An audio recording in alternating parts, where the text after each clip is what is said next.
record. As people come in, we'll welcome them in. But for those of you that don't know me, I think almost all of you know me. Pretty much for the most part, we got to meet, so pleasure. I know you as well. I'm grateful that you guys are here because what you're going to hear today is probably so simple that you've never heard. I mean, when you hear it, you're going to go, that makes complete sense. But you're at the same point, you're going to go, I never saw it that way. So be aware of that. But I want to start with a story. I want all of you to go back this week, March 2020.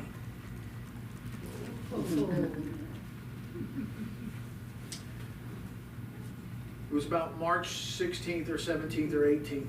The governor of Texas says, somebody asked, are chiropractors essential? And he said, no, they're not. And we had to shut down our practices and lay off over 20 people. And then 2 days later, he said he made a mistake and said that you are essential. And we tried to recover our staff and we couldn't. They were taking care of their families and they were drawing unemployment. No one knew what was going on in COVID 2020. And so I came back out of practice after 8 years of not really adjusting people. I was managing the practices. And that was hard.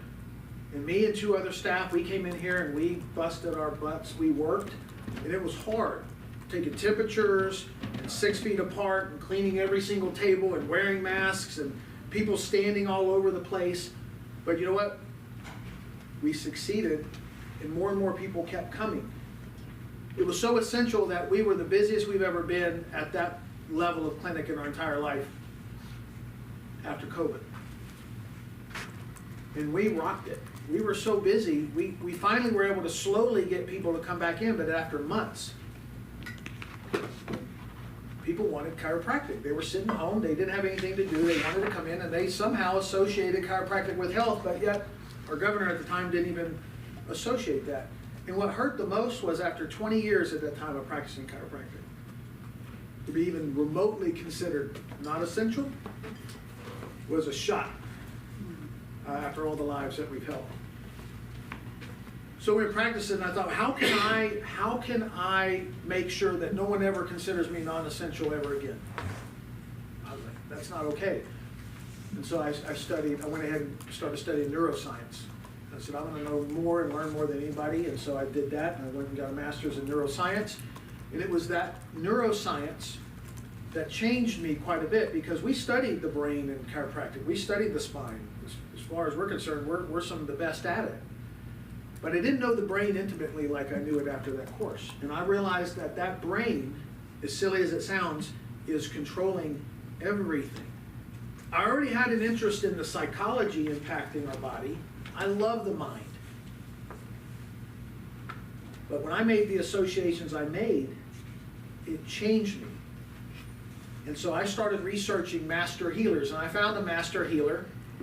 And what he kept doing was talking about some doctor named Dr. Thurman Fleet in the Concept Therapy Institute. And I had no idea after all the years of practice about this guy. And so I researched it, and I found him. And I wanted to learn what this master healer learned, so I went to the Concept Therapy Institute and I studied Dr. Thurman Fleet's Principles of Healing. I wanted the Principles of Healing. Good to see you. And I learned it. And I learned that regardless of the technique, whether it was chiropractic or neuroscience or whatever the technique was, that if you understood how healing works, you could heal anybody regardless of the method that you used. And so that's what I've been doing for the last several years, is studying diligently on how do I become a master healer and heal people regardless whether it's physically, mentally, or spiritually. And then came along this book called The Rays of the Dawn, The Laws of the Body, Mind, and Soul. And so one of Dr. Thurman Fleet's favorite sayings was, there's no real healing without teaching. And so he taught his first patients from this book he created in the 30s. And he compiled the data from the 1800s. So when I read some of this, it comes from data from the 1800s, but it's the principle I want you to get. It's not anything other than the principle of how the laws of the body work. That's it. Some of you will know way more about nourishment than I'm going to cover. Some of you will know way more about movement and sanitation. You'll know way more about that stuff than what I'm going to cover. I want you to focus on the principle behind it. And that's what will make a difference. So that's why we're here today. I decided to do 1 hour-ish on the 4 laws of the body. It's going to be fast. It's not intended to teach you everything there is about the 4 laws of the body. It's intended to give you some interest. So if you don't have this book, then get it. And we'll talk more about that because it's the laws of the body, but it's also the laws of the mind and the laws of the soul. It's a handbook. It's a workbook to help you deal with not only the physical aspects, but emotion. Right. You all ready? I'm going to read. My glasses just arrived, but they're still at the doctor's office. So I will read like this, and I'll do my best.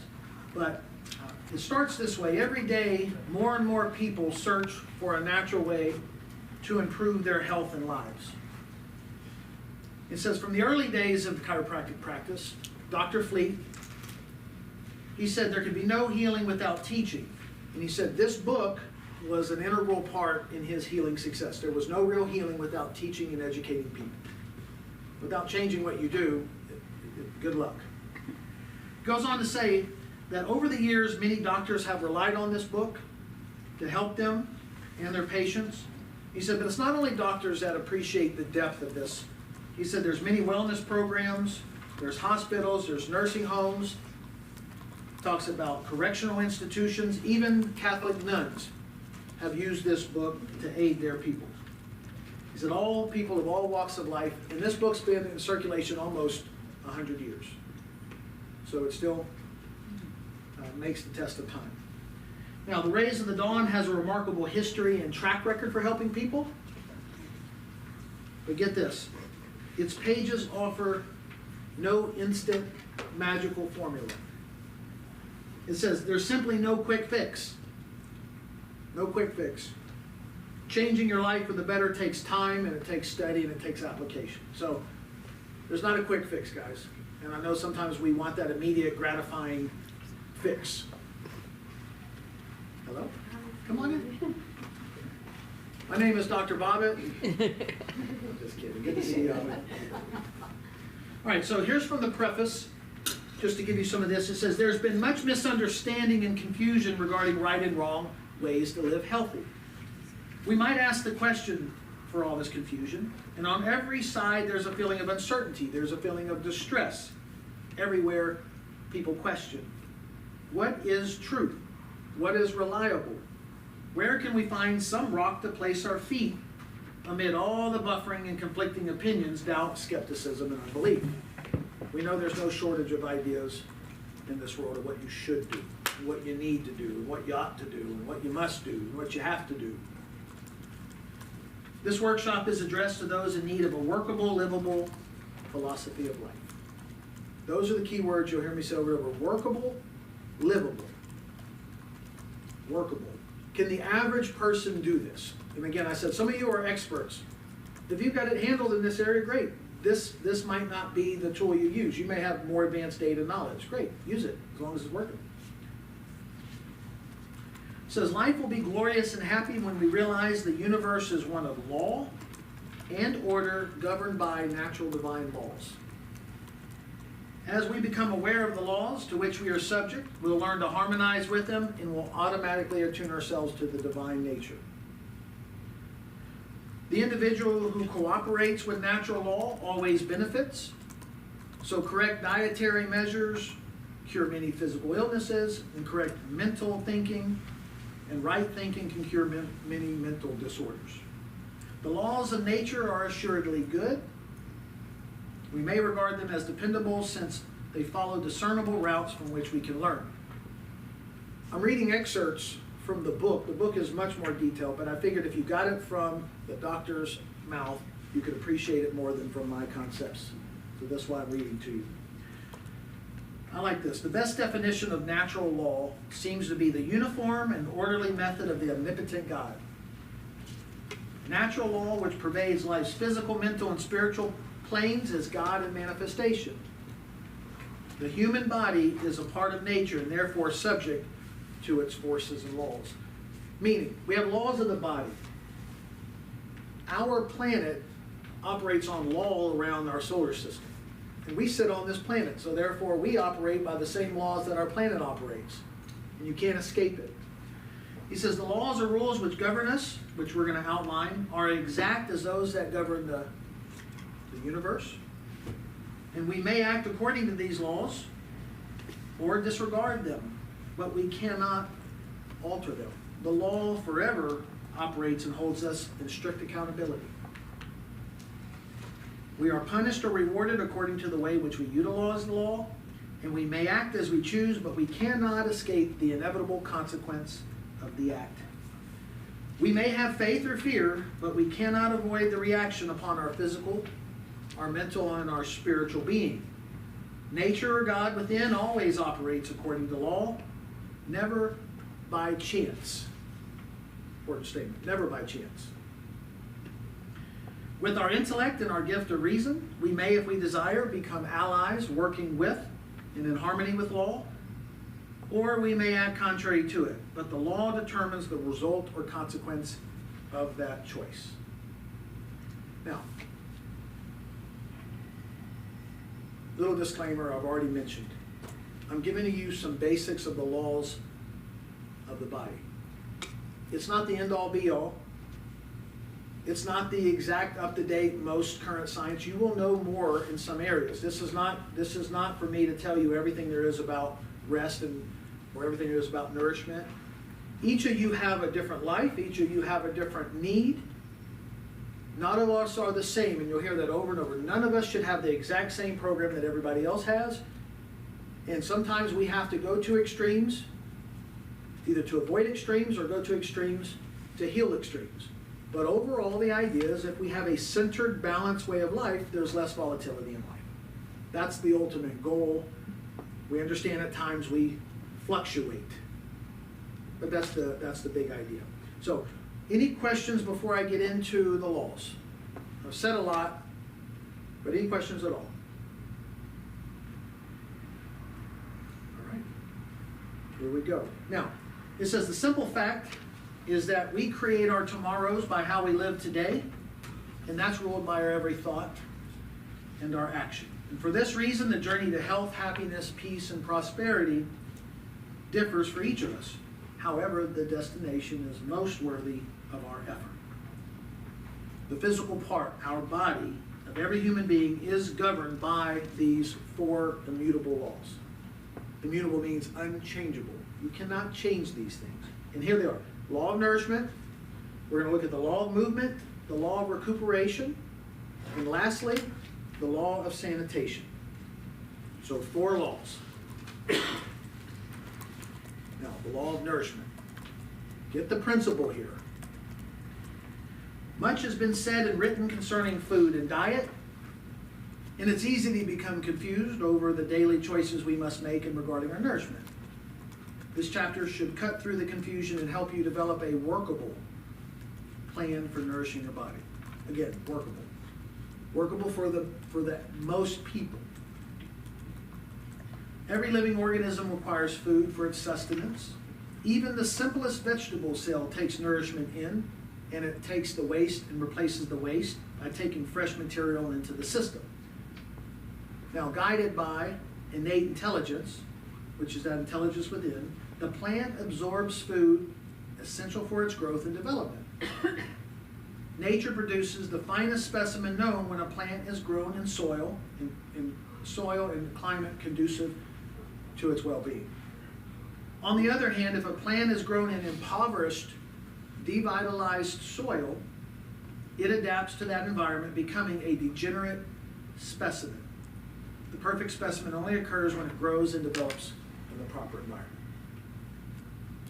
Our bodies adapt. You don't put the food in, it will steal nutrients from a bone, from the brain, from a muscle. It'll do the best it can with what you give it. The animal is allowed to roam freely and naturally and is a perfect specimen unless attacked by some outside destructive force. It secures its food from forms and eats only when its body requires nourishment. Now, early on, humanity was largely directed by instinct when selecting its food and selecting its appetite. And then later we started to cook, we started to preserve, we started to concoct our own versions of food. And what happened from that is we tampered with nature's product and we destroyed much of its original nutritive value. Now think about it, this was written in the 30s and borrowed from the 1800s, and they're already talking about the food was stripped of its nutritive value. It still holds true then, and we even know it more to this time. So it's nothing new. Now, consequently, our digestive apparatus has degenerated, and our food has become deficient in the elements essential to sustain our body and maintain health. And he goes on to say only natural foods can properly nourish our body. So let's first differentiate between dead, devitalized foods and live foods. Dead foods, well, they've been cooked, preserved, and tampered with, destroying some or all of its vitamins and mineral content. That means any food that's not in its natural state. Live foods are those that come to us as grown by nature.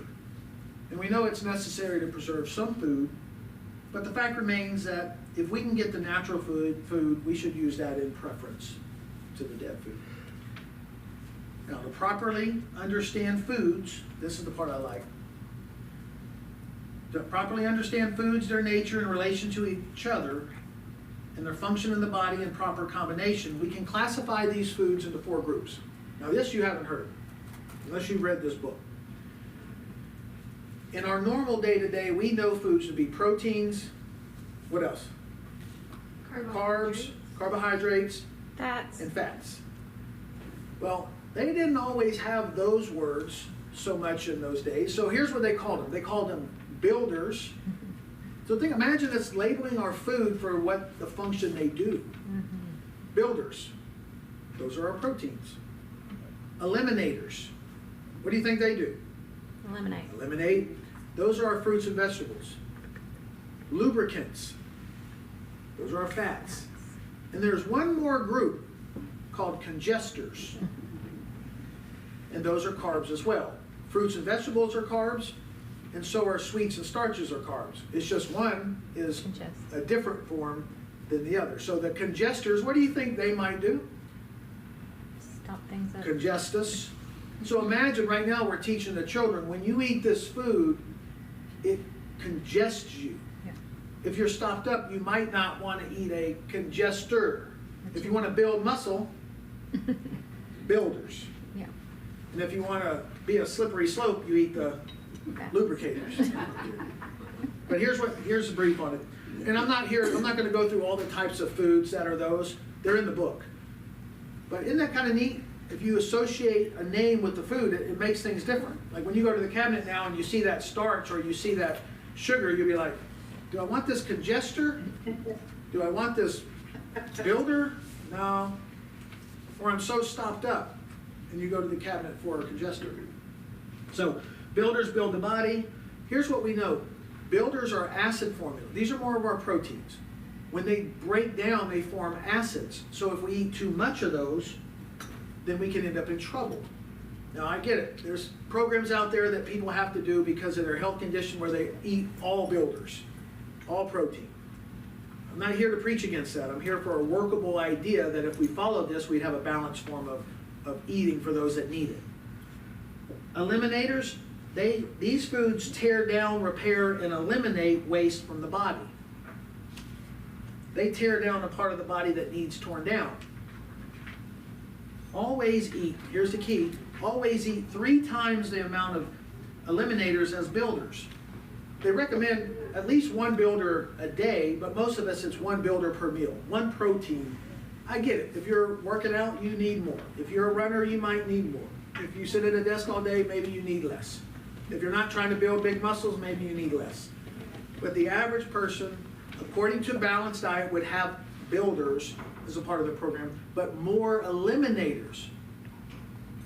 3 to 1 on the elimination. Then we have congestors, those are the sweets and starches. back in, he said, don't eat an overabundance of sweets and starches. You know why? Because they cause congestion. And this is going to be great for your business, this part, when I get further on how this stops us up. Lubricants. We've come a long way with the fats these days. We know a lot more about them and their value. I'm going to just say, he said, these foods build and lubricate. We know there's a lot more. But the idea is a balanced diet wouldn't necessarily eliminate a food group. And again, yes, some of us have to because we have different health conditions. But the world as a whole would probably benefit from a little bit of each group, but probably not as much as the congesters, the sweets, and the starches, other than complex carbohydrates. But different people need different things. Now it says there's no field or science more exploited by theorists and commercial faddists than nutrition. And with all the theories and fads in circulation regarding food and the proper combination of what to eat and what not to eat, it's no wonder that the average person is hopelessly confused. So out of the 4 laws of the body, the only law that most people, especially people that are well educated, would have is they would have some things to say about the law of nourishment. Workable. Most of us, 80% of this world, is not even following a basic, workable, balanced meal. So for that, that's valuable. Questions on nourishment. Now you can ask questions. Kim, you got the mic. You want to? Any questions on nourishment? I went through that fast. If you want details, just it's in the Rays of the Dawn. You can, and if you have this, then you should be able to find it in the book. It's the first 4 chapters. If you're online and you're far from me and you don't have this book, you can order this book. Really, from the Concept Therapy Institute is the most efficient. It's out there on the web, but you're going to pay a lot more. And if you're local, we have a few here that you can get. They're $20 if you need that. Okay, questions on nourishment? This is part Or where comments. you participate. We have some experts in the room on nourishment here. No questions. Well, I do see that it says. I've been told. Here. Oh, go ahead, Tammy. Can you hear me? Okay. Well, I've been told that it's really good. You talking about the fats, and that's the lubricants. Take olive oil every morning on an empty stomach, and it actually coats the stomach, and it's really good for you. See, no shortage of great advice. Great advice out there. I think Chelsea had something. Go ahead, Chelsea. Well, I was just noticing here that it says, do not eat unless you have a natural craving for food. So would you recommend fasting if you don't need to eat? That's the general recommendation, is if your body's not hungry, then you might not have to eat on schedule. Other people say you eat on schedule. Some digestive systems need a relative schedule versus a diverse schedule. Sometimes our bowel motion is affected by erratic eating. I often ask people about their regularity in their bowel, but they don't eat regular. They eat one meal in the morning one day, then they don't eat till noon the next day, then the next day it's 3 o'clock, and so consistent, whatever it is, consistent.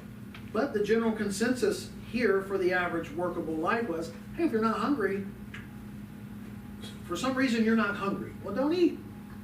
Now, some people would go, yeah, but what if you're never hungry? Well, that seems like an extreme. Because then, of course, if you said, if you're never hungry, never eat. But there are times when we're ill, our body doesn't want to eat. And there's times when it's ill, it likes to eat a lot. And then there's other times when we just like to eat a lot. Go ahead. Crawfish. I had a teacher, she was a holistic nutritionist, and she said something once, and it just kind of always struck with me, but she said that eating whole foods, like not processed foods, is like a symphony for your body, and that's the best way that your body will work, is if you feed it whole foods and kind of stay away from the processed stuff. Yes. So that sounds like a Great. pretty logical idea that said when you can, if you can eat whole natural foods, that's probably better than dead, devitalized gas station food. I think we would all agree, and then we have to adapt sometimes. And again, we could spend forever on nourishment because there's an expert, everyone's an expert in this field, and everyone has the science behind why what they do is great, but that's not workable for everybody. And Dr. Tran mentioned that there's good fats and bad fats, so that's Yes. always a good thing to remember. So back in the day, they didn't know about good fats and bad fats as much. Now in the book, the lubricants do mention like avocados and certain nuts, as opposed to what we're learning now about all the different seed oils. And there's so much out there. But it can be so confusing that people do nothing. We have another question. Yes, another question? All right, Andrew, go for it. So real quick, so I just wanted to ask, so as far as when you ask, or when people ask, I'm not that hungry, maybe I shouldn't eat, I think it has a lot to do with eating the wrong things can also kind of mess with your appetite for the right things, or when you're actually supposed to be hungry for the right diet. Is that, what would be your opinion on that? Would that be? I would agree that the innate natural tendency of the body will lead you most of the time if you're within a balanced life. Like we have 3 more laws to cover, and when you're following those, all of it will line up. But if you're doing extremes, your body will have to go to extremes. One more thing I wanted to point out too is listening to your body. Don't compare your body to your neighbor's body. Okay. Your body has different needs than the next person. So Kim's, if you heard her, she says, our body is different than the next person's body. You're going to hear that theme over and over through here. Through all of this, you're going to hear, you cannot prescribe the same thing for every person. We are all inherently different. We have a different mind, a different body, a different soul, a different life, a different upbringing. So, to have Isn't it true though that if you don't, like if you say you're not hungry and you don't eat, well, if you don't eat, you start producing more fat. I don't know.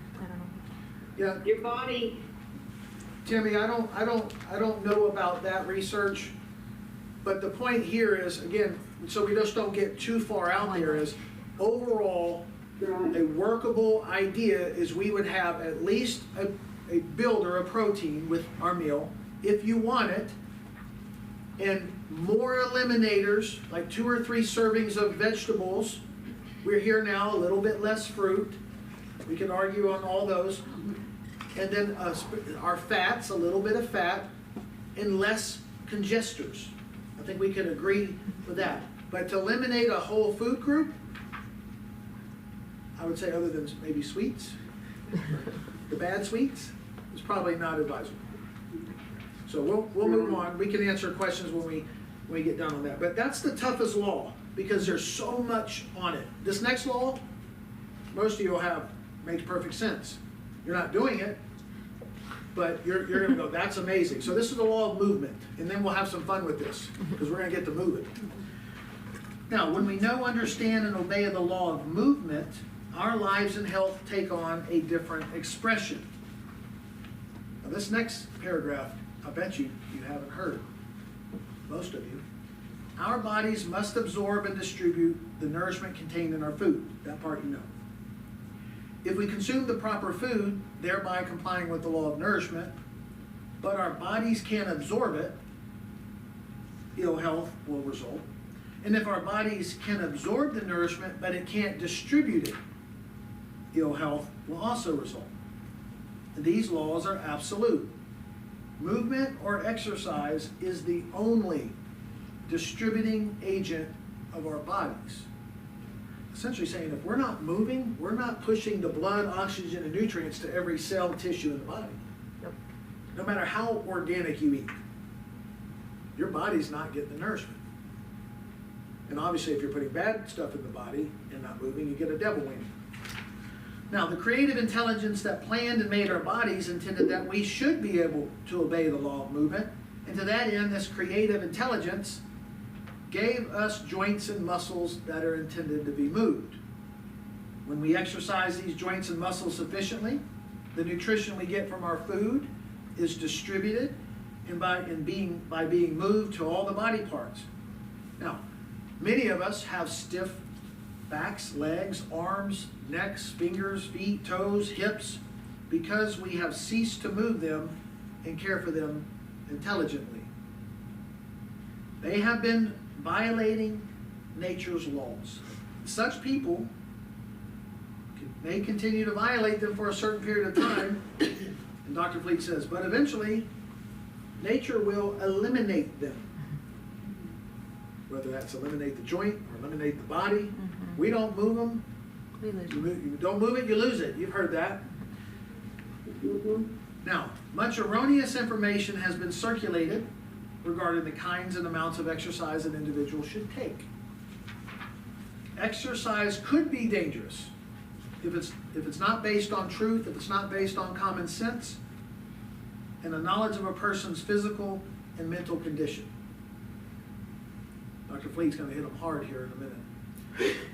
He says natural movement can be prescribed to any human being alive because it complies with the law of movement.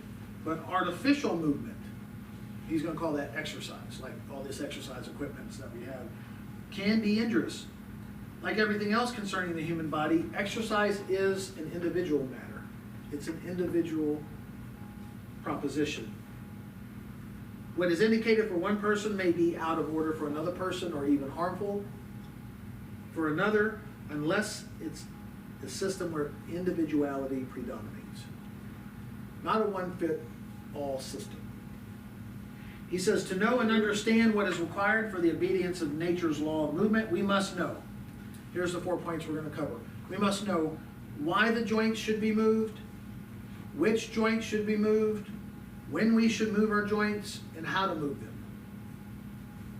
So here we go. Why move our joints? You're going to love this part. I'm telling you, when I really read this every time I laugh. Why move our joints? Joints should be moved simply because they were designed for use and movement. It makes sense. We have a joint. Yeah. It's made to move. And if we don't move them, then we lose them. And they create all kinds of diseases. He says, if we use and move them and care for them intelligently, they will become strong and healthy. Otherwise, they will soon lose their strength and their power of movement. And he says this law is absolute. You don't move your joints, they lock up. They create all kinds of disease. Ask yourself, here's your question, all of you. Ask yourself, do I have any movable joints in my body that are stiff and sore when I try to move them? Think about it in the morning. So here's what he says. If you do, then that's conclusive proof that you have been disobeying the law of movement. And the soreness you feel is a part of the penalty that you are beginning to pay. He said law is absolute. If we have joints that are supposed to move and you don't move them, they start screaming at us. And usually we say it's because I'm getting old. Well, they hurt as we get older because we violated the law of movement a bunch of times. That's what makes chiropractic so great is we get to move joints, spines and bones and extremities. We get to move it all, and it's not only satisfying to hear the joints move, but it's rewarding when people say thank you. Now, when should we move them? He says we should move our joints sufficiently every day. And if we lived a natural life, he says, as we were intended to live, what does that mean? He said we would be compelled to move all our joints, but we live in an unnatural environment. We're confined to cities. He said we buy our food instead of raising it and hunting it, riding in automobiles instead of walking and running, staying up late at night, scrolling on TikTok instead of lying down to rest and sleep when darkness arrives. We eat artificial, dead, and devitalized food instead of natural and live food. Therefore, having reduced our bodily movements to a minimum, we must resort to artificial movement or exercise to keep our joints in good order. Again, what's the principle? We have joints. They're designed to move. In a little bit, we're going to learn that how to move them and which ones should we move. And you get to be in control of it. Nobody's telling you what you should do or need to do or must do or have to do. And we'll learn about that. But he says, which joints should be moved? Which ones? Well, all movable joints, the jaw, the shoulders, the hands, the hip, the neck, the elbows, the fingers, the knees, the feet, the toes, the chest, by deep breathing, wrists, ankles, and the entire spine. When we move all these parts sufficiently, we move them until, here's the secret, we move all our joints until tiredness develops. You get to determine when you feel tired, which is not very, don't take very long. You'll see in a minute when we do this. We move all the muscles attached to them, and then the nutrition is easily distributed throughout the body. So we move, we stay healthy, we move the joints, which means we move the muscles, which means we distribute all the blood, oxygen, nutrients to the body. All these things like neuropathies, and lack of circulations, and numbness and tinglings, and fatigue could be a result of the lack of oxygen and nutrients to the tissue over a long period of time. How should we move them? How should we move all these joints? Well, exercise is good and necessary for health, particularly for the lungs and heart. But listen, he says, yet too much or too strenuous of an exercise can cause heart disease and destroy the lungs. Excess is harmful, moderation is beneficial. If both work and play, we must use the law of movement. You'll see why. You already see the common sense of this and you know this, but in a minute when we start moving these joints, you'll go, I had no idea that that joint was stiff. I had no idea that that fatigued so quickly. Even though you might be in shape, because you can run a half a marathon, but you've only used certain muscles. Play relieves our working muscles by using them differently or by relaxing them. So play has a different muscle function than work, and so does recreation. Good times to exercise are just before going to bed, you'll learn why, and upon arising. Stand up straight, this is what we're going to do. It says you'll move your eyes in every way they move. They will move until tiredness develops. Then you'll move your jaw in every way until tiredness develops. You'll inhale and exhale until tiredness develops. You'll move your shoulders, your elbows, your wrists, your hands, your fingers until tiredness. And some of you already got the tiredness developing. It's because I've been moving my jaw. And again, I'll just repeat, the reason I'm reading to you, I would much rather draw on the board, but to carry the message and the intent through this format gets the principle instead of my principles and what I believe to be true, because I can sway you one way or the other. So just know that's why I'm giving you excerpts from this. Good times to exercise, we talked about. We talked about moving all of these, placing it on your hips and rotating them backwards and forward. Get ready.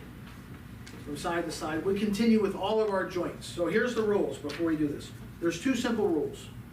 Number one, we're going to move every movable joint in every way it'll move until tiredness develops. You could do it standing, you can hold on to something, you could do it sitting. I don't care, this is your program. I'm going to guide you so it's fun, but you'll create your own program. You can take as long or as little as you want, because most people say, you said this was a workable philosophy of life. I got 5 minutes in the morning to do this. Great, you'll do it in 5 minutes. Whatever time, you'll make the time, you'll do it. I had one patient, I was teaching her, and what she does is, when she's cooking, something may take a minute for stirring, so she doesn't know what to do, so she starts stretching while she's waiting on the stirring.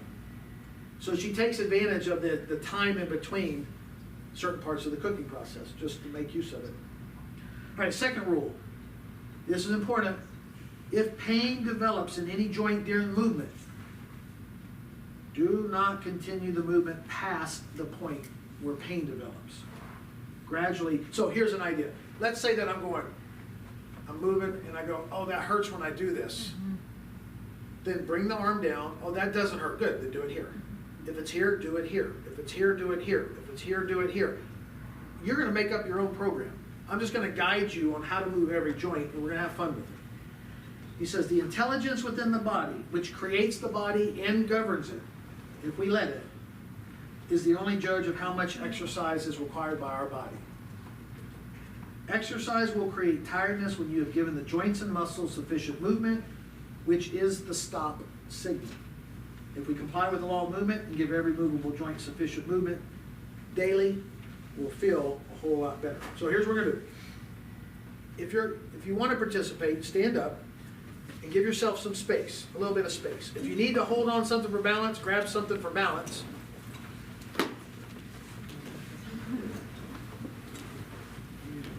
So we're going to move every joint that we can think of in every way until tiredness develops. But we're gonna short it a little bit so we can get through all of these in a short time. So let's start with something easy. Let's just do shoulders. So little shoulder circles forward and feel that. You don't have to get crazy with it. I want you to feel it. Now all of you that were sleeping will start waking up. Get crazy over there. Okay. You just move it. If you can't move it far, move it little tinies. Little tiny circles. Whatever you can do. You can't move one, then move the other one. If you only have one arm, then move that one. Okay? All right, so backwards now. Now, you would do it until you feel like you're tired, and then you would quit. You don't have to. Now, it's different than you have to run a mile and you're tired halfway through, you don't get to quit. No, this, when you're tired, you quit. Because over time, you're going to develop some endurance with this. Okay, that feels good. We're getting blood, oxygen, and nutrients. Okay, so now let's take it a little step. Now let's do, if you can, let's do a little bit, like in school we learned little tiny circles. And if you want to advance it, you can bend your wrist up. That gets, you can bend them down. It moves different muscles. Joints. Okay, different joints. Muscles are attached to joints. All right, now go backwards. It's different ranges. Now bend your elbows. Some people can't hold your arm out because it's tired. Then stop. Now change the direction. Go backwards or forward, whichever way. You just get the idea that you're moving every joint in every way. Okay, stop that. Let's do wrists. Okay? You can bring them down. You can bring them up. You can bring them down. You can bring them up. You can do them opposite if you want. Move them in every way. Move them around. Move them the other way. Every way until fatigue develops. Have one go this way and the other go that way. You know the... Yeah, right. So you move. And if you want to combine stuff, then you can move them all around. If you don't have a lot of time, you can do all this until... You make up your own program, but we're moving every joint and every way until tired. And some people do this in the shower. Make it their shower do. routine. All right, To now wake up relax the for a body. second. Already feel some fatigue? Just a little bit, tired. Okay, let's do neck. Just remember, if you have pain, don't go past it. And then other way. We're just going side to side. You'll notice tightness. You'll notice cricks and cracks and pops and cricks. And you just move it gently, kindly, until tiredness develops. Rotate your neck. Okay. Maybe it's small circles if you have crunchies. Maybe it's big circles. You determine. Now chin all the way down and back. If you get dizzy, don't go that far back. Hold on when you go backwards. If you're doing this sitting, then that's fine. You make your program. All right, let's take it now to hips. Let's just do some march in place. This can be, you're moving the hip joint. You just march until you get some fatigue. Some of you are already fatigued or tired. Some of you can do it a long time. Great. Now, so you do that. You can do little hip circles. Hips one way, hips the other way.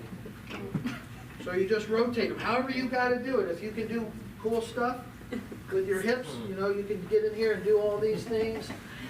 Thinking something like a dog thing, where the dog... Fire hydrants. Fire hydrants, yeah, they call them fire We hydrants. used to do those. Exercise. You getting the idea? Exercise. On this one, knee bends. Now, if you don't have great knees, then just go down a little bit. You can go any direction. You can go all the way down. You can come up. I'm holding on both. That way I don't really want to overdo my knees. So if you're super great, then do one leg. I'm not that great. Who was that? That was me. Okay? You heard that? Now, up on your toes, Snap cracker. down I knew a on. good chiropractor. Up know on your too. toes, down, up, Oh, yeah. down, heels, Oh. down. You're just moving the joints. All right, how about point your toe and do circles with it, like this, until tiredness develops. That one didn't last long. But you see, it's not used to doing that motion. It's used to doing a lot of up and down, but not this side to side stuff. Sorry, Jason. You have cramps already. Cramps. Okay, now, let's do something simple as just our spine bending, gently bending down. If you can. If you can't, then bend your knees and bend, and then you can come back. Remember, take your time. If you have back pain, then don't go so far. Just do it. Sometimes that just feels good just to do that. If you sit down for work all the time, this might be very, very valuable. All right, how about this one? The jaw. So, open wide and close. Wide. Most people don't think about the jaw going past. Okay, side to side. Around and around. Oh, I need a close-up of that one. Please get video. Okay, your ears. Now, I know the eyes aren't necessarily a joint, but keep your head straight. Look all the way to your right, all the way to your left, up, down, All around. right, left. My wife's favorite one, roll your eyes. Really? Oh, no, you didn't. All right, what else? What other joint? Finger, oh, my Yeah, fingers. phalanges. So, fingers, you can go make a fist in, out, in, That's good. Especially if Ow. you type a lot. in this way, Computer, out that way. Then you can roll, the wrist. you can do all kind of fun stuff. Jazz Jazz hands. From our dance days. Yep, you can do all kind, move every joint in every way until fatigue or tiredness develops. Tiredness. You got the idea? All right, y'all can have a seat. Awesome. Thank you. You got to work out. Now, those of you in person, you have a folder. Those of you online, you have an online folder in the chat. In the chat, you should have a digital folder, and I want you to pull out the stress survey. And I have pens up here if you don't have it, so volunteer to pass out pens. Glenda's got, you should have a stress survey. I want you to pull it out. Now, when we violate law, we end up with symptoms. Most of you won't associate that you're violating law because you have an associated law violation with symptoms. Right now, we've only covered the law of nourishment and the law of movement. We still have 2 more to do. But this is a survey, and I want you to participate. Now, I will not be picking this up. I won't ask all of you to give it to me till the end if you want me to help you. So at the end, if you don't need my help or want my help, then you'll keep the survey. Online will email. Online, you'll email me. There's my email at the bottom. If you want me to have your survey and you want to discuss some type of problem, I'm happy to just do a brief consult with you to see if I can guide you on the right way. There's no cost for that. It's just me trying to help you with these laws of the body. So, 7 major symptoms of stress. You check any of these boxes on this sheet that apply to you, but there's 7 major symptoms that tell us that we're violating law. There's more, but 7. First one's headaches. Any kind of headache, migraines, tension headaches, sinus headaches, whatever kind of headache. The next one is fatigue. You don't have enough energy to do what you need to do. Nervous exhaustion. The third biggest symptom of stress and law violation is called sleep problems. We're not sleeping. We're not getting adequate sleep. We're on medicines to help us sleep. Even if they're herbs to help us sleep, there still is a sleep issue. So if you say, I don't have any issues because you're taking medicines, well, if you don't take the medicine, you still have the issue, so that counts. And that's not judgment. Remember, I don't care what you put on there. I just want you to be aware of where you might be violating law so you can fix it yourself. If you choose to. If you choose to. The next major symptom of stress is irritability. We get irritable when we're stressed. We get irritable when we don't sleep. We get irritable when we eat bad. We get irritable when we don't move. Neck, back pain, joint pain, check any of those because that we just learned that's definitely a violation of law, the law of movement. Digestive problems. big time. Any kind of digestive issue, heartburn, indigestion, reflux, constipation, diarrhea, ulcerative colitis, Crohn's, any of them, gas, bloat, taking any medicine over the counter at all, that's a digestive related issue. If you've taken it one time your whole life, I'm not calling that an issue. Those are the 7 major, but any other issue, if you have any issue that's not on this list and you want to write it on there as a reminder to yourself or to me, if you choose to give me your survey, then write it. And then if there was, I put a question here at the bottom, if there was one thing that you could be helped with or would make a marked improvement in your life, whether it's physical, whether it's emotional, mental, spiritual, I don't care. If there's any problem that you have that you would like help with, then write it there, and I'll try to help you, or I'll get you, there's plenty of healers in here that'll get you to somebody that can help. My interest is only briefly consulting with you to give you some guidance in that area. Unless you just have to have me, I'll be happy to fix you, but when you're done with that, just put that to the side, and we'll keep going. Any questions on the law of movement before we get on to the law of recuperation? Anyone? Anybody on movement? Yes, ma'am. Can we go to my... Oh, sorry. Hang on a second, Jen. Oh, just kidding. You're next, Jen. I was gonna say, like, not so much a question, but more of a comment about the law of movement, is it's not just like joints. I think a lot of people forget about the lymphatic system and how it's really important to like stimulate the lymphatic system. It's really easy to like, tap in the mornings and stuff, and it takes just like a couple of minutes. But like draining your lymphatic system helps like drain all those toxins that are being stored in the body. So you do that before you move, and it's just gonna help that much more.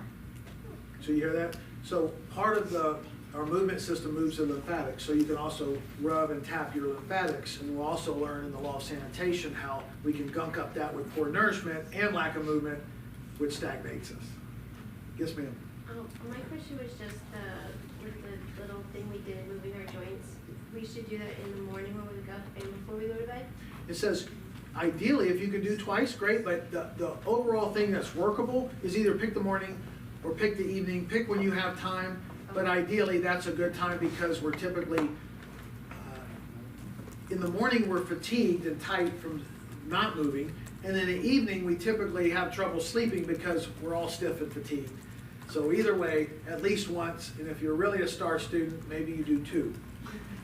Good questions. But consistency is key. Consistency is key. You have a joint that's sore and painful, and then you slowly work through it, it'll fix itself once you slowly move it. That's why physical therapies and massage have been so valuable. Anything that moves joints and muscles and lymphatics and blood is benefit because all the nutrients, oxygen, and blood gets flowed to every part of the body. And we wither away when it doesn't get the blood and oxygen and nutrients. Great question. All right, moving on to the law of recuperation. My favorite. It says, there's a great natural law that demands every living creature to have enough rest and sleep. During this period of inactivity, the forces of the body endeavor to repair the damage that has been done throughout the day.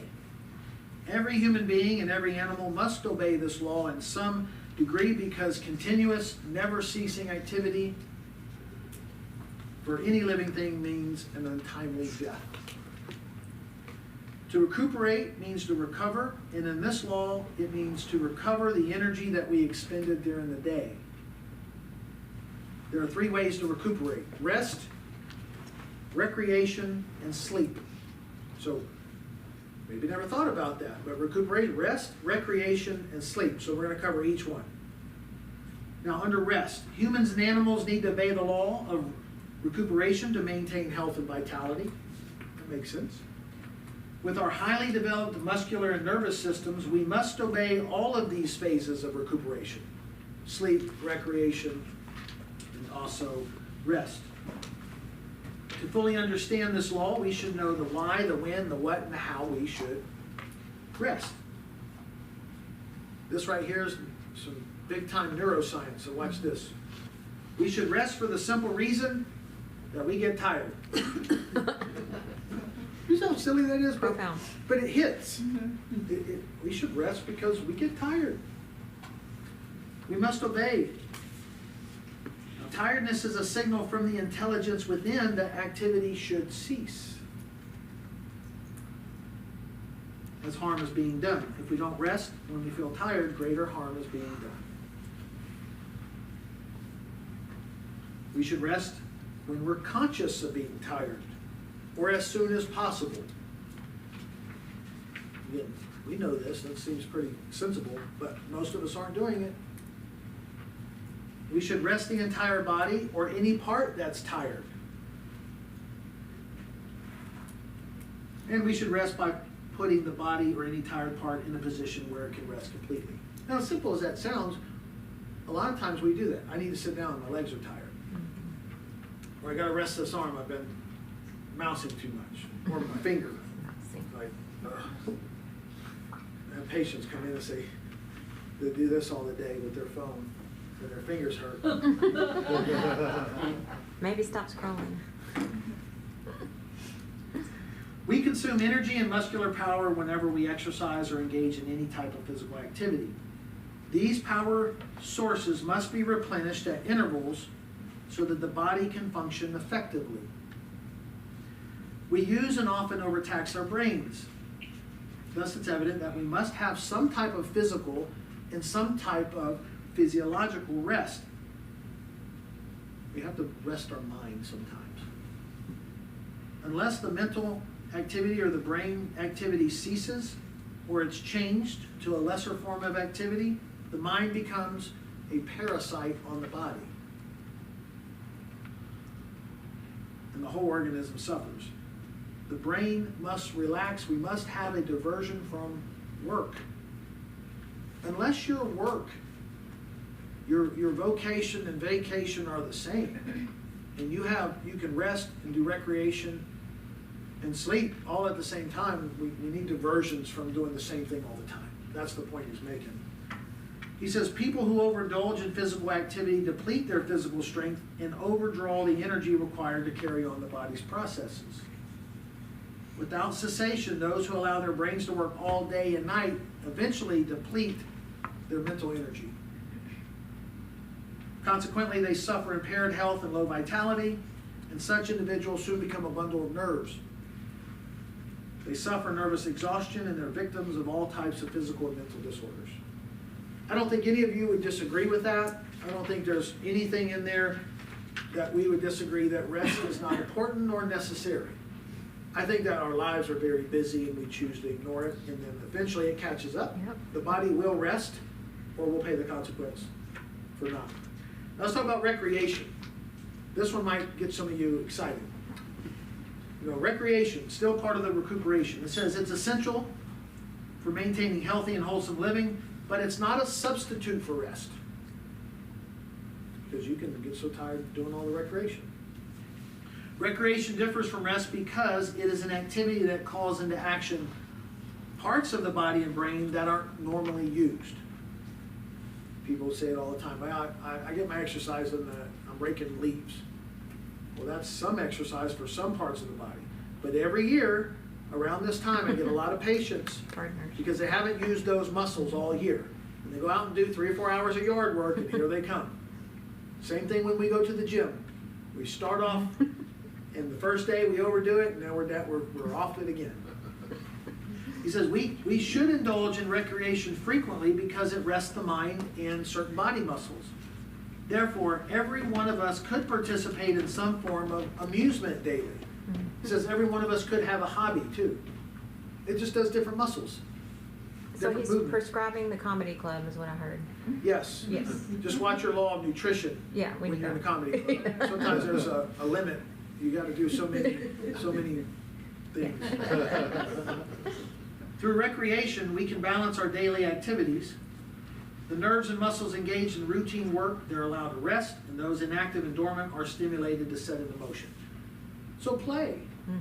It's part of recuperation, Yes. play. It does something different. It works a different part of our brain, a different Yes. part of our body, a whole different thing.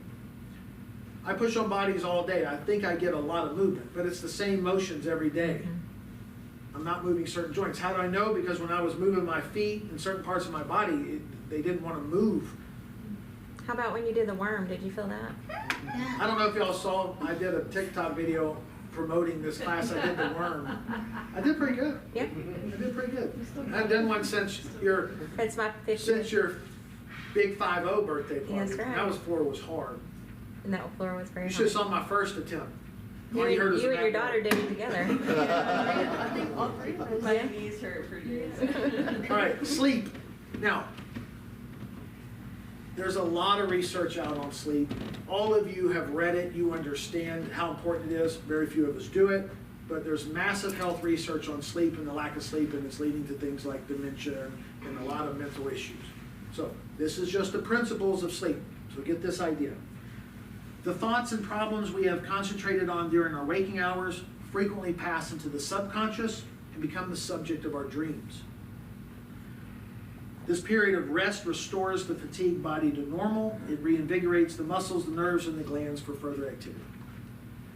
Our mental capacity is renewed and refreshed. And he says, and just how much sleep a person needs is an individual matter. But we should awaken feeling rested and rejuvenated. So you can pick how long you sleep. Some of you need 10, some of you need 4. But if you wake up rested and rejuvenated, then you know you've accomplished the task. However, it says 8 hours is considered the usual, but we know that every one of us requires more or less depending on our activity, what our job is, our stress level, what we need. So it's different for everybody, but people who do not obtain sleep become nervous, irritable, and they impair their health and happiness. I definitely get irritable when I don't sleep. I wake up, as much as I don't want to admit it, I wake up critical. So I know I'm dehydrated and lack of sleep when I wake up critical, and that usually is toward the end of the week because I'm pushing the, and it's self-pushed, but that doesn't make it right. So by the end of the week, I pay the price, and I Because complain you're a still little bit more. you're still violating a law. I'm still violating law. Yeah. Good point. And you can do whatever you want, You're not but immune. you can't. Yes, it said the law is immutable. You can't beat it. Nature demands sleep.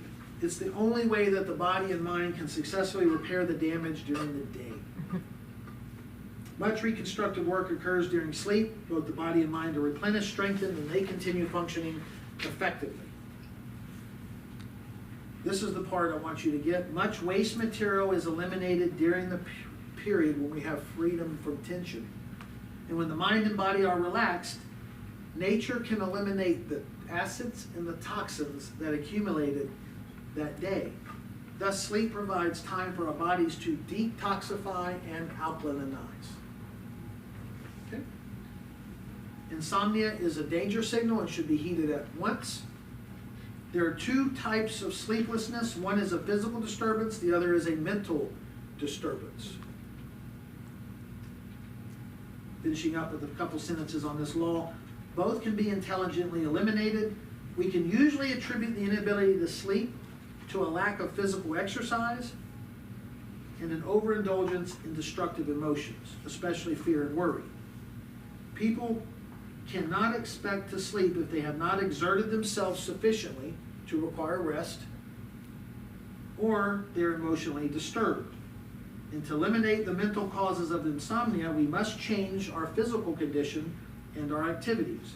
And when our minds are daily occupied in constructive work, and when we seek diversion from outdoor activities, we rarely suffer from insomnia. Now, what he's saying is, this is why a good idea sometimes is to move your joints at night, or go walk at night, or do some form of exercise at night, because you fatigue the body and you hit the bed and you're out.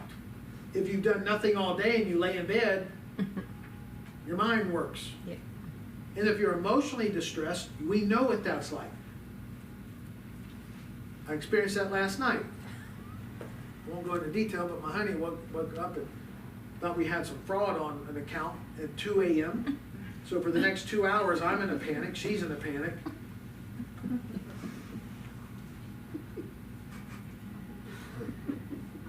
So All if is you good. have mental distress, in Dr. Fleet's book, The Laws of the Body, mind and soul, which are, the mind and soul parts are like fear and faith, worry and hope, anger and patience, prejudice and forgiveness, hate and love, how to balance your negative emotions.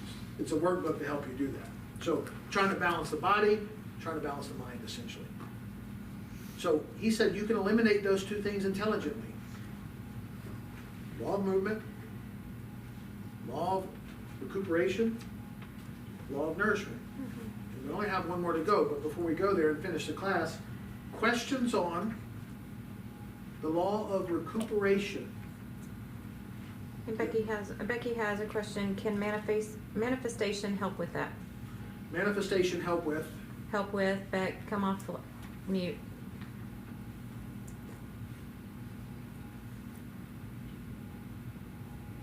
Becky, you want to come off mute, or can you?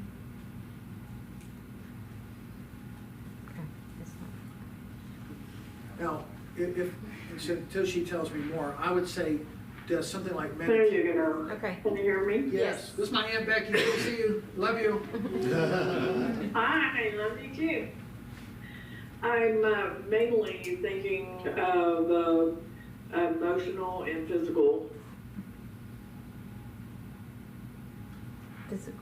Emotional or physical meditation? No, she said Yeah, to manifest different change of mind or body. You got it. Yes, that is definitely a very significant way for us to change our thought process from one of this to one of that. For instance, like in this book on the law of fear and faith, we know that if you have too much. fear, then your faith is low. Fear, faith is low. You bring your faith up, the fear goes down. But if you're in fear, all you have to do is add faith to the equation. Yeah. Use some logic and some reason. If you're angry, you add love to the equation. You bring in the opposite. So however you do that, whether it's meditation, whether it's through contemplation, whether it's through mindfulness, whether it's through prayer, however you do it, that's the key. To take your mind off of this and put it over here. And that's the rest of this book goes through those laws, the laws of the mind and the. That's essentially what brought me into the book. Not the laws of the body, it was the laws of the mind. I wanted, because I was finding out my patients had anger, and the anger was tightening up muscles and making blood pressure go high and diabetes to go up. And they kept coming in with the same problem, and I couldn't fix it because it wasn't their spine, it was their anger. So that's why I gravitated to a book, so I could give this book to a patient and say, hey, go work on your anger and work on your patience, and when you neutralize that, you won't need me for that problem. Yeah. You bring me a new problem. I don't want to work on the same problem, I want a new problem. Okay. Any other questions on recuperation? Okay, we're almost there. Sanitation. Okay, law of sanitation. Now this was interesting because most of us, we go, I got that. But watch the difference. There's cleanliness is indispensable in keeping our bodies healthy, wholesome, and beautiful, but not only does cleanliness affect the body, but it also reaches the mind. So there's external cleanliness. Most of us are familiar with this, but watch what he does here. Think of the human body as having two sides, an outside and an inside. Both must be kept clean or we'll reap ill health and disease. External cleanliness affects not only the purity of our blood, but also our general internal wholesomeness.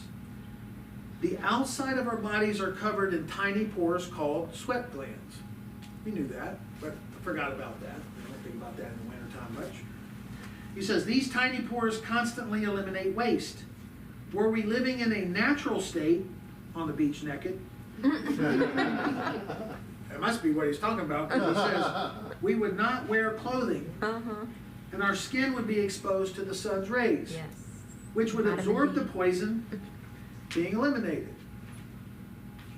However, clothing interferes with the natural functioning of our pores, as we must soak with water and remove daily accumulation of poisons. That was news to me. I mean, I've only had clothes most of my life. We didn't come into the world with clothes.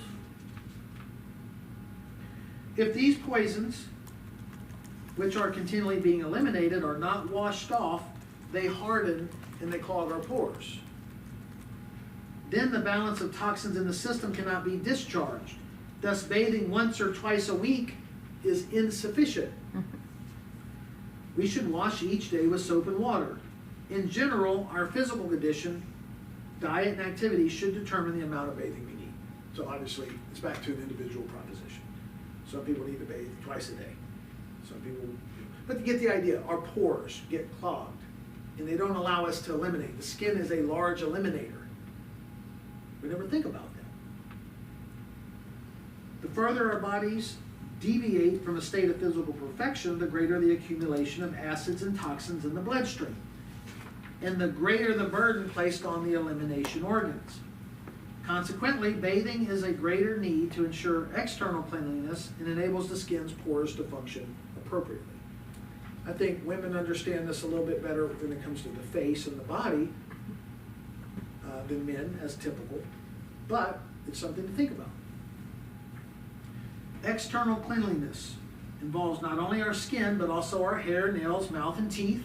It also pertains to those things we encounter in our environment. Pay attention to this part. Our clothing, our food, our dishes, and our bedding is just as important to keep our hair, nails, teeth, and mouth sanitary as it is to bathe daily.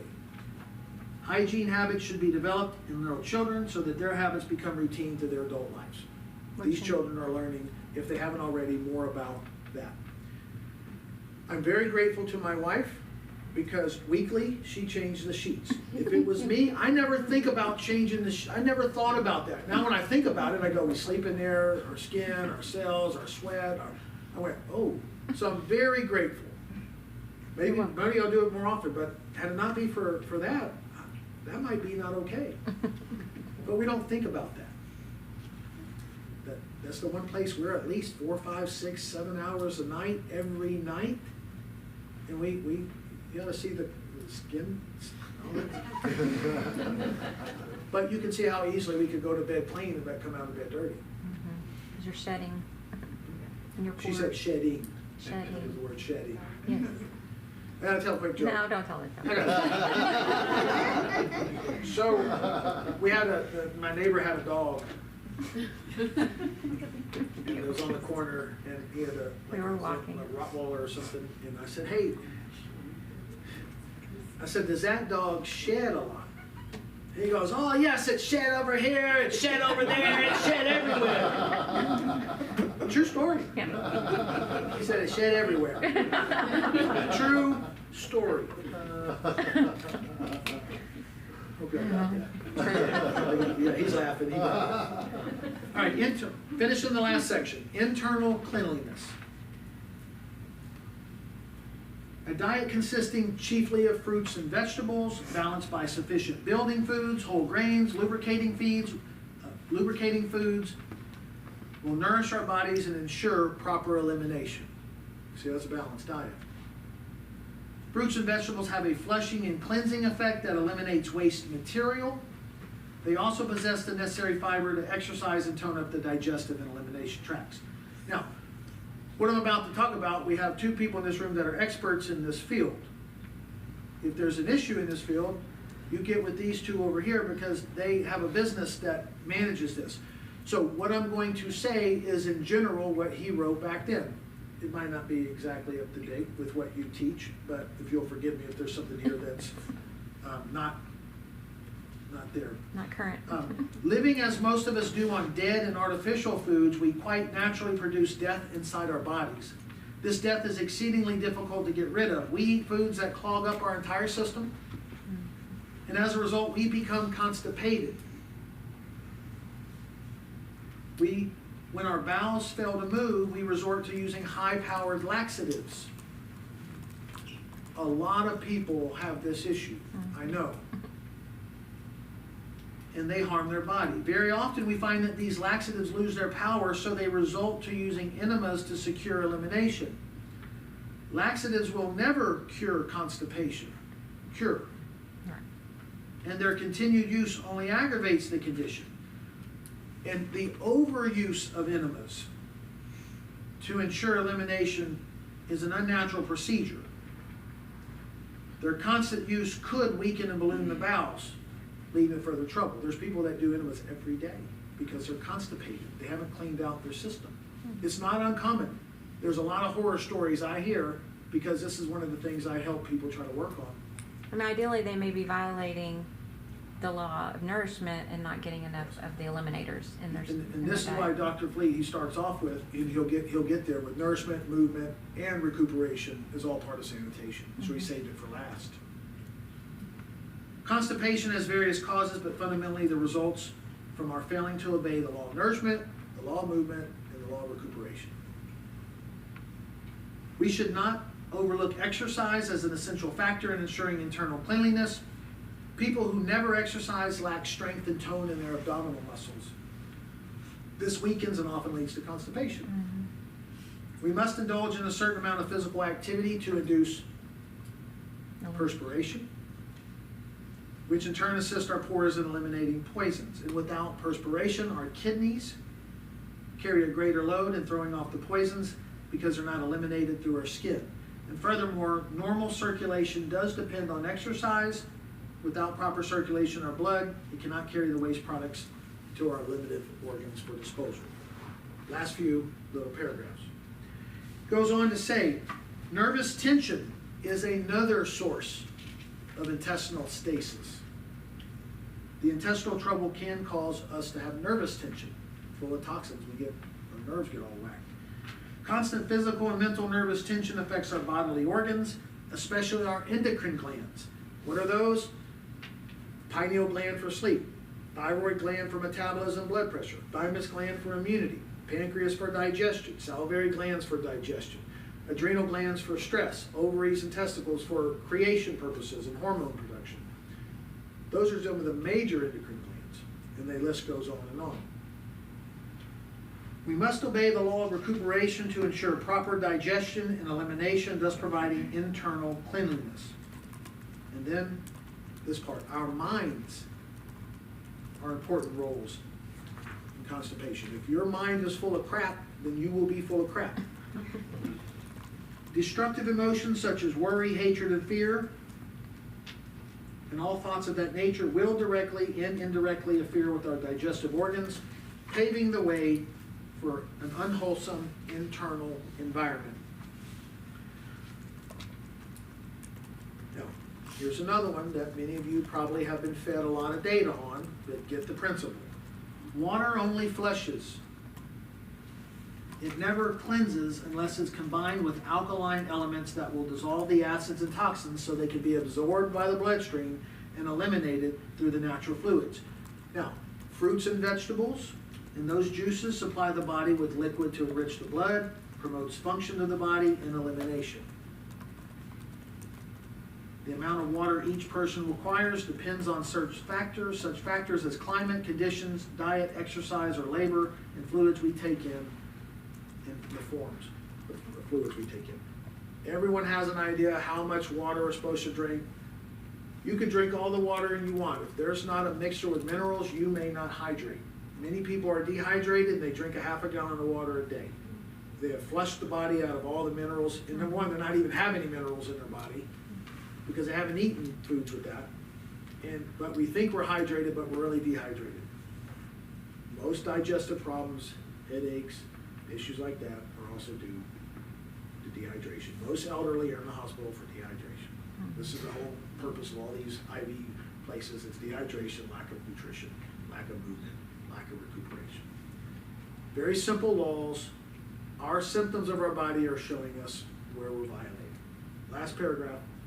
We have adequate elimination is essential for the preserving health, and this means elimination through every eliminative channel. Kidneys, bowels, skins, lungs. Our bowels should evacuate on an ample diet, never less than twice daily. However, 3 evacuations are preferable. And I know that 95% of people don't even have 2 a day. Because I ask, you poop twice a day? Okay. Sometimes that's because of how people eat. Some people eat like 1 meal a day and they eat at different times, so the cycle never gets going. So that makes sense to me, but they're still violating law. It's a well-known fact that after we place foods in our mouth, it takes a certain length of time to pass through our digestive tracts before being eliminated. It follows in that if we eat 3 meals a day, we should have 3 bowel movements a day.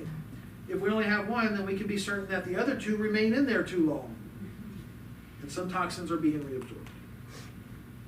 If we comply with the law of nourishment, movement, and recuperation, and comply with them long enough, our elimination will be normal. Now, that's the end of that. And I'm almost done. Again, I read to you brief snippets from this book. It's the principles involved. All of you can agree that that makes sense. Most of you know this, but our symptoms on our survey say that we're violating those 1 or more of those laws to some extent. So figure out which laws you're violating and work on improving that. And if you need help, then ask. But I'm certain there's something in there that we're not doing, or we're overdoing or underdoing, that's creating that. Your body operates by law. If you feed it right, rest it right, exercise it right, keep it clean, you have the best and highest probability of having a healthier life. Do genetics play a factor? Sure. Does environment play a factor? Sure. Can some of us not avoid certain things? Right. But as a whole, we can work towards a better environment. So, questions on sanitation before I close this out? We eat snacks, and then we'll get into some healing, those that want to stay. Any questions on sanitation? You want to give an update on what the healing looks like for those who haven't seen it? I will. Okay.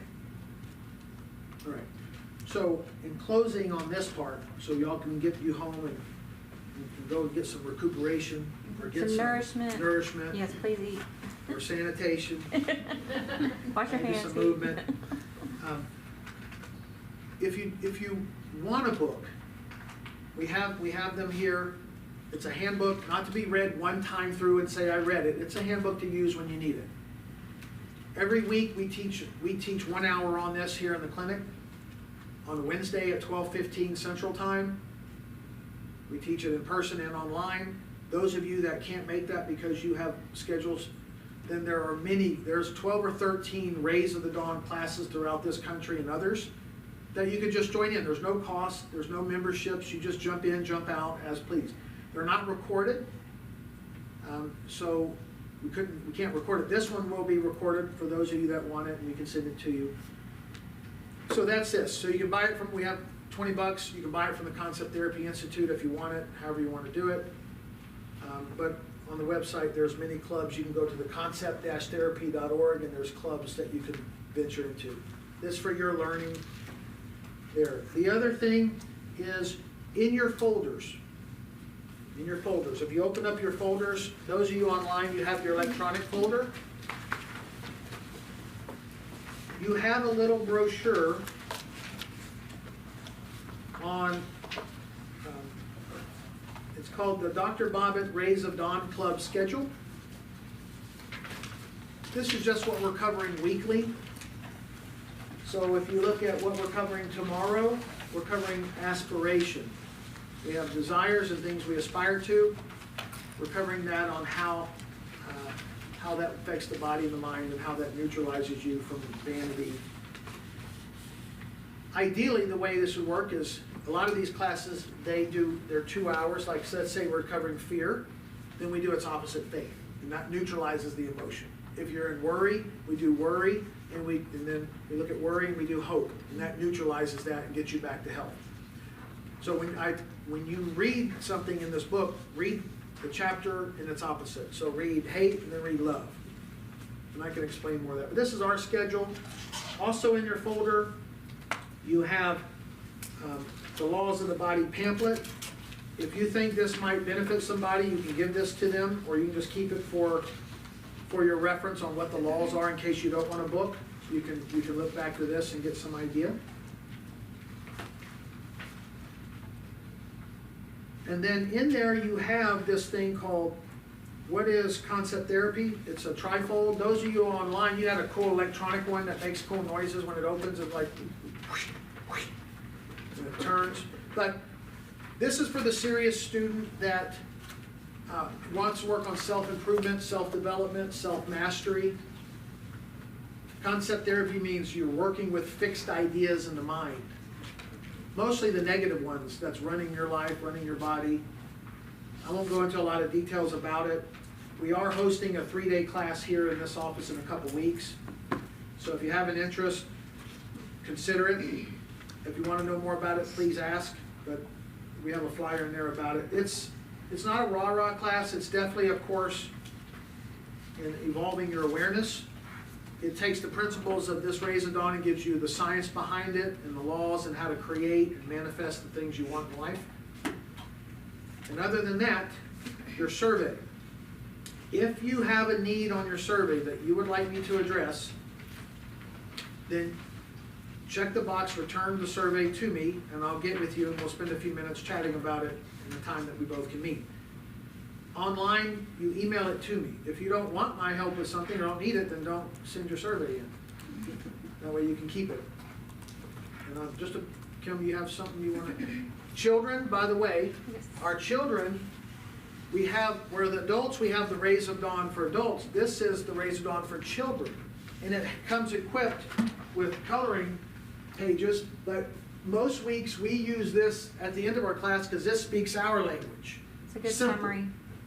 I probably could have done this workshop, and maybe the next one I'll just use this book to make it less Simple. intense. But it's the first time I've delivered all 4 laws in one setting, and it's a little bit much for 1 hour. So I might even go to the kids' book, and we'll use that. So I'm wrapping it up. Any questions about anything? Here's what we're going to do. You can ask in a minute. When we conclude this, you're welcome to go home. You grab food, eat, mingle. We'll take a 10-minute break. Those that stay, I'm going to be doing healing demonstrations, meaning physical healings, mental healings, spiritual healings. I don't care what kind of healing, but if you have something in your life you would like resolved or on the way to resolution, I'm going to do that. Those of you online, stick around if you want, and you can participate in it because you'll get the same benefit that those in here in the room do. Anything else? Nope. Okay, so with that, we're gonna stop the workshop. Those that want to go.